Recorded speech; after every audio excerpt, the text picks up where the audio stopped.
So I get a lot of questions from people about, well, I want my horse to be able to function in the real world. I want him to know how to respond to pressure. And I 100% agree with this.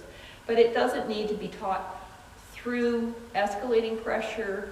It needs to be taught through nothing more than maybe a tactile communication like I use, or you would use when you're dancing. So it's going to be information. So I'm going to just put just the weight of the lead rope on it.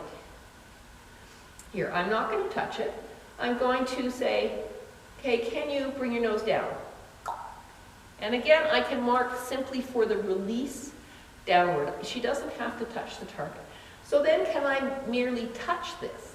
And most horses that are not responsive to pressure, so she's responsive to pressure. You can see that even me just putting a little tiny touch, and I'm not pulling down, I'm just holding, but the weight of my hand is enough to make her want to come down. So she understands pressure. But if you have a horse that has never been taught to understand pressure, if I put my hand here, they're likely going to go up.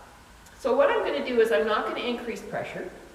I'm going to follow him up, and I'm going to present the target, which is a cue that he knows to come towards.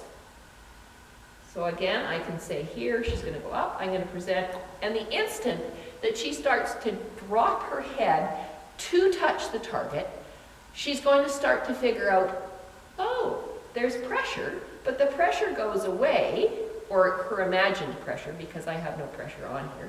She's going to start to, if she goes up, I'm just going to follow, but I'm going to present the target, and I will release the pressure as soon as she starts to come down. So pretty soon she's going to figure out, if I feel a little pressure, she's going to start to come down. And then I can say, okay, in a real life situation, that's really nice. But in a real life situation, what happens if I give a little more pressure? Do you still understand that? Or do you still need a little bit of help if there's a little bit more pressure? So it's helping them to get the right answer, to become independent learners and thinkers so they can figure out how to solve the problem. But if you don't give them the tools of understanding, oh, if I come down, the pressure goes away, they're not going to learn it.